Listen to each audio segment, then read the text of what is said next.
Alhamdulillah, serat tanaman ini bila dikeringkan bisa dianyam dan dijadikan pakaian.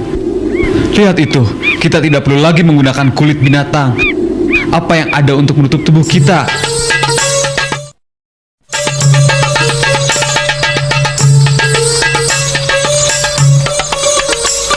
Anakku, perhatikan itu.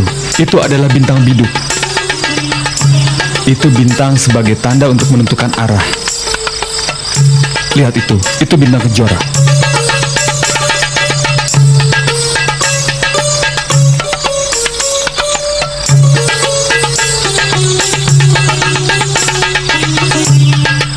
Itu bintang kejora.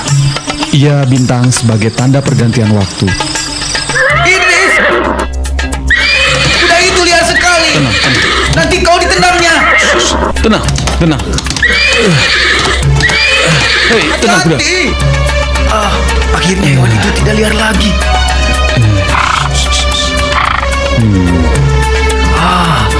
Hebat. Hewan itu jinak. Saudaraku, dengan menjinakkan kuda ini, tentulah banyak manfaat yang bisa diambil darinya. Dengan kuda ini, kita bisa mengangkut tabung-tabung bambu air yang telah kita isi air lebih banyak lagi. Juga meringankan tugas-tugas kita untuk mencari hasil hutan yang lebih jauh tanpa terlalu lelah.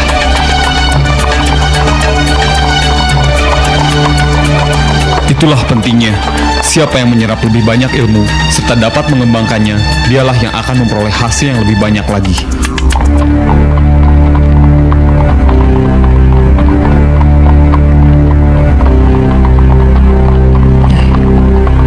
Apa yang sedang mereka lakukan?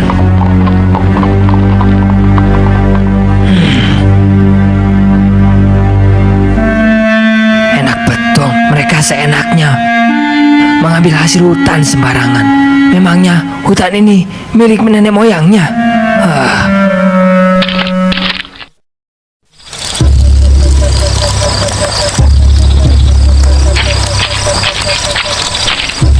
Saudara-saudara, lihatlah perbuatan Idris.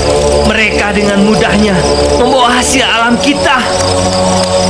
Kalau kita biarkan, semua alam dan hasilnya akan mereka kuasai. Kaum ini tidak bisa dibiarkan. Kita adalah keturunan Kabil, putra tertua Adam. Jadi, sudah sepantasnya kitalah yang berhak atas semua hasil alam ini daripada mereka. Setuju sekali. Ya. Lalu apa yang harus kita lakukan selanjutnya? Mulai sekarang kita cegah usaha-usaha mereka kalau mereka tetap melakukannya.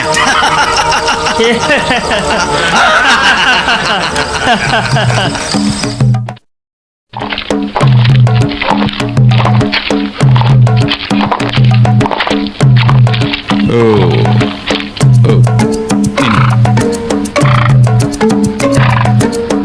Ya, letakkan saja pada tempatnya, saudaraku. Hei, Idris!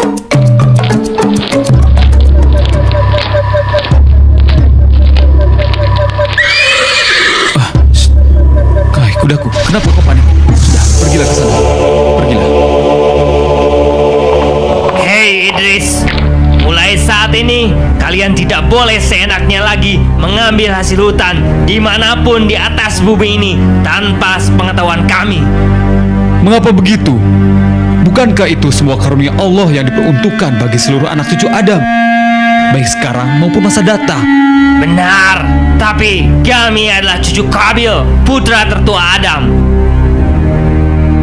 Jadi kamilah yang lebih berhak atas semua ini daripada anak cucu Adam yang lainnya, termasuk kalian. Bukan begitu, teman-teman?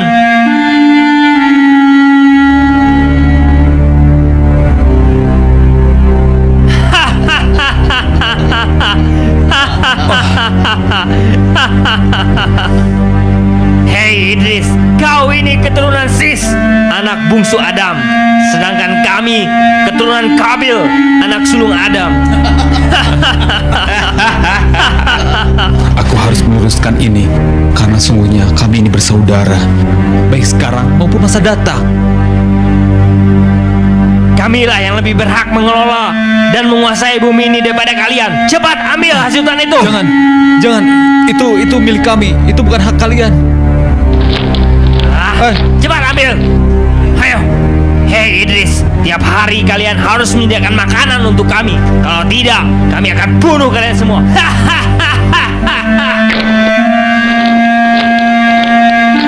Ya Allah, ampunilah kesalahan mereka. Berilah mereka kesadaran dan turunkanlah kepada kami petunjuk-Mu. Apa yang harus kami perbuat, ya Allah? Ampunilah. Wahai saudaraku, Idris, saudaraku sekalian, berhentilah berbuat munkar, karena itu adalah jalan yang sangat sesat. Kembalilah ke jalan Allah dengan mematuhi syariat yang diajarkan oleh Adam dan Sis. hei Idris, hentikan ocehanmu itu. Bicaramu ngawur. Kami keturunan Kabil. Kami tidak mau lagi mematuhi ajaran Adam dan Sis. Apalagi harus mematuhi ocehanmu. Cuy, ya kau dari sini. Janganlah kau campur urusan kami lagi. Ayo cepat pergi dari sini. Kalau tidak, kubunuh kau. Dasar manusia tak tahu diri. Hah, cuy. Kaumku, aku adalah utusan Allah. Setan dengan semua itu. Ingat, jangan coba-coba kau mengganggu kemauan kami kalau kau masih sayang nyawamu. Kecuali kau punya banyak nyawa. Hati-hatilah. Ingat pembalasan kami.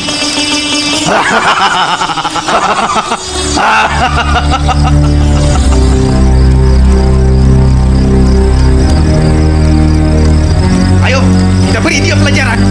Ayo, maju semua maju. Hei, hentikan! Aku saudaramu! Aku saudaramu! Hei, hentikan!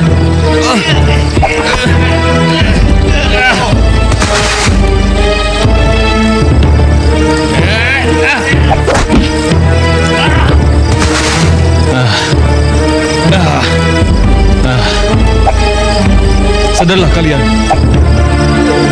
Sadarlah saudaraku.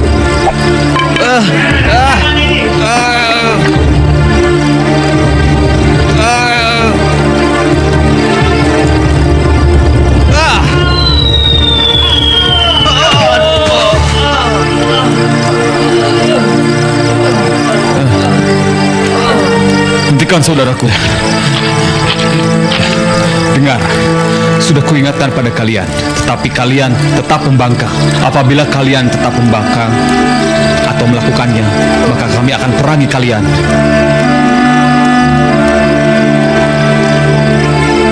Ya, aku dan kaumku akan memerangi kalian, sehingga kalian akan bertobat kepada Allah. Assalamualaikum.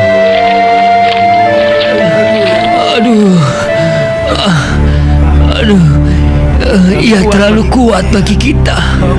Aduh.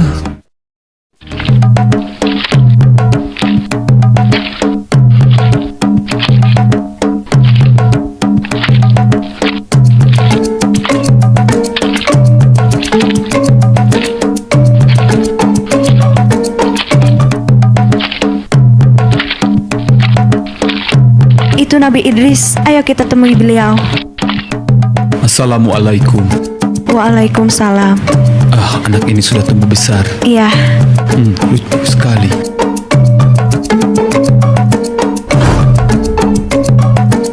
Allahu Akbar.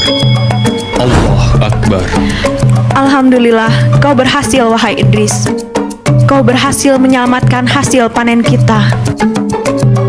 Karena kegagahan Idris dalam memerangi orang-orang yang durhaka kepada Allah, kita beri dia gelar Asadul Usud, yang artinya singa dari segala singa. Ya, Asadul Usud. Setuju ya. Setuju.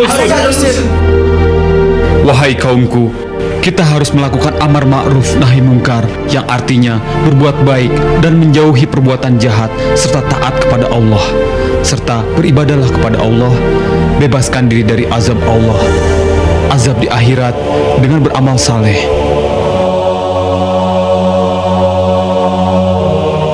Serta beribadahlah kepada Allah. Bebaskan diri dari azab Allah, baik di akhirat maupun di dunia. Dengan beramal saleh, hiduplah sederhana di dunia ini, dan berlakulah adil terhadap sesama manusia. Ya, betul. Betul sekali. Benar. Aku setuju. Ya, Bagaimana kalau mereka datang dan menyerang kita lagi, wahai Nabi? Apa yang harus kita lakukan? Apa yang harus kita perbuat kalau mereka menyerang nanti? ya, tubuh mereka besar-besar dan kasar.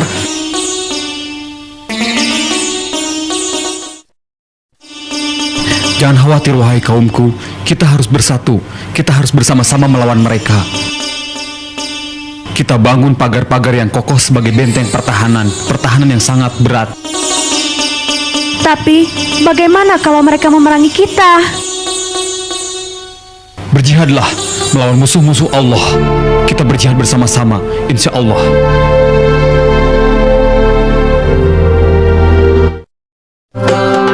Akhirnya peperangan pun terjadi.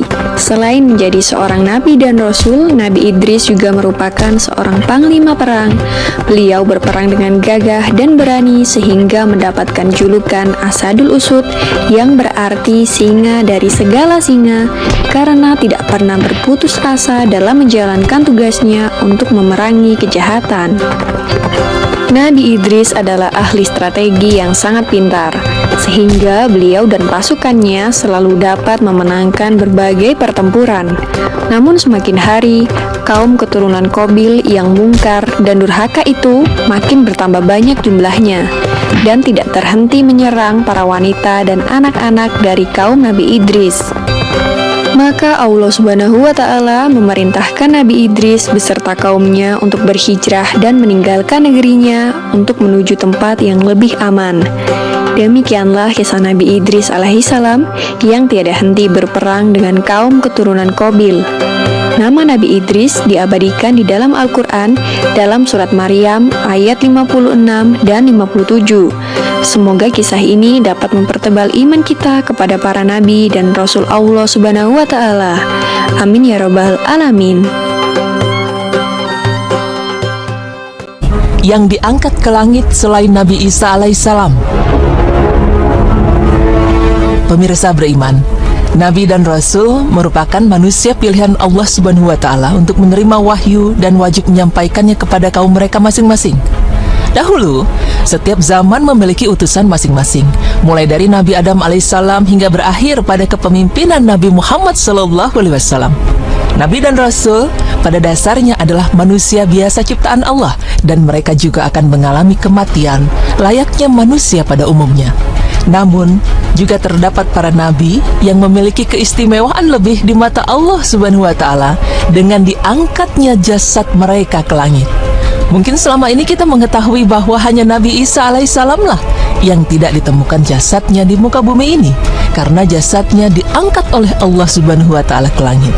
Namun ternyata bukan hanya Nabi Isa alaihissalam, terdapat salah satu nabi lagi yang jasadnya diangkat oleh Allah ke langit dan hingga kini tidak ditemukan jasadnya di bumi.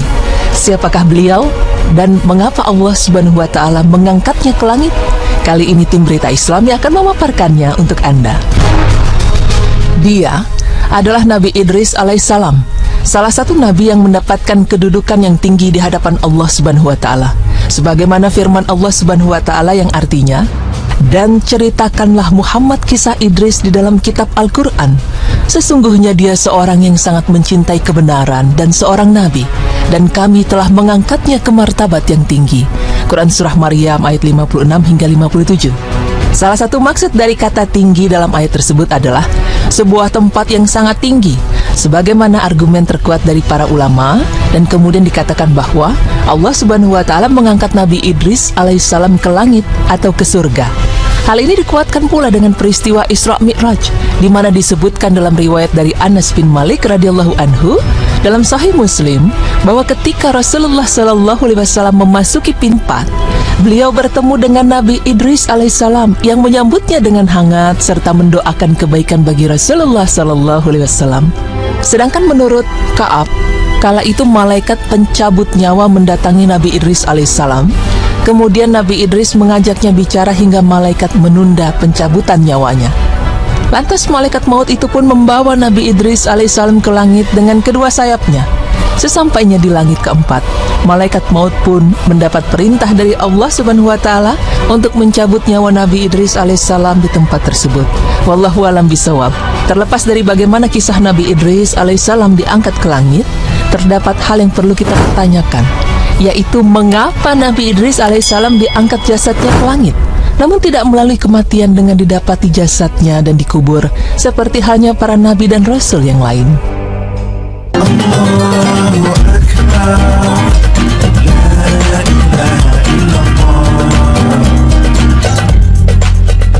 Belajar. Nama aslinya adalah Ahnuh, yaitu seorang rasul yang pertama kali diberikan tugas untuk menyampaikan risalah kepada kaumnya, dan dia adalah Nabi Allah ketiga setelah Nabi Adam dan Syed alaihissalam.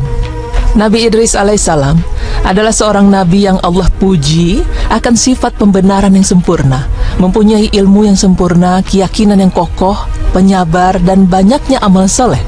Dan dalam sebuah firman Allah Subhanahu wa taala juga dikatakan bahwa, dan ingatlah kisah Nabi Ismail, Nabi Idris, Nabi Zulkifli, mereka termasuk orang-orang yang sabar. Quran Surah Al-Anbiya ayat 85. Bukan hanya itu, para sejarawan kuno dan ahli sejarah para nabi menyebutkan bahwa Nabi Idris alaihissalam dianugerahi kepandaian dalam berbagai disiplin ilmu dan kemahiran serta kemampuan untuk menciptakan alat-alat untuk mempermudah pekerjaan manusia. Dalam beberapa kisah dikatakan bahwa Idris sebagai nabi pertama yang mengenal tulisan. Ia juga menguasai berbagai bahasa, ilmu perhitungan, ilmu alam, astronomi, dan lain sebagainya. Dan menurut Ibnu Ishaq, Nabi Idris adalah orang yang pertama kali menulis dengan pena, menjahit baju dari kain, dan memakainya. Pemirsa beriman, tidak heran jika Allah Subhanahu wa taala memberikan martabat yang tinggi pada Nabi Idris alaihissalam, karena hal ini juga dilandasi dari keistimewaan yang terdapat pada diri Nabi Idris alaihissalam sendiri. Semoga informasi ini dapat bermanfaat bagi kita semua dan dapat menambah wawasan kita tentang sejarah dunia Islam. Amin. Alaihissalam adalah seorang nabi yang Allah puji akan sifat pembenaran yang sempurna, mempunyai ilmu yang sempurna, keyakinan yang kokoh, penyabar, dan banyaknya amal soleh. Dan dalam sebuah firman Allah Subhanahu wa taala juga dikatakan bahwa, dan ingatlah kisah Nabi Ismail, Nabi Idris, Nabi Zulkifli, mereka termasuk orang-orang yang sabar. Quran Surah Al-Anbiya ayat 85. Bukan hanya itu, para sejarawan kuno dan ahli sejarah para nabi menyebutkan bahwa Nabi Idris alaihissalam dianugerahi kepandaian dalam berbagai disiplin ilmu dan kemahiran serta kemampuan untuk menciptakan alat-alat untuk mempermudah pekerjaan manusia. Dalam beberapa kisah dikatakan bahwa Idris sebagai nabi pertama yang mengenal tulisan. Ia juga menguasai berbagai bahasa, ilmu perhitungan, ilmu alam, astronomi, dan lain sebagainya. Dan menurut Ibnu Ishaq, Nabi Idris adalah orang yang pertama kali menulis dengan pena, menjahit baju dari kain, dan memakainya. Pemirsa beriman, tidak heran jika Allah Subhanahu wa taala memberikan martabat yang tinggi pada Nabi Idris alaihissalam, karena hal ini juga dilandasi dari keistimewaan yang terdapat pada diri Nabi Idris alaihissalam sendiri. Semoga informasi ini dapat bermanfaat bagi kita semua dan dapat menambah wawasan kita tentang sejarah dunia Islam. Amin.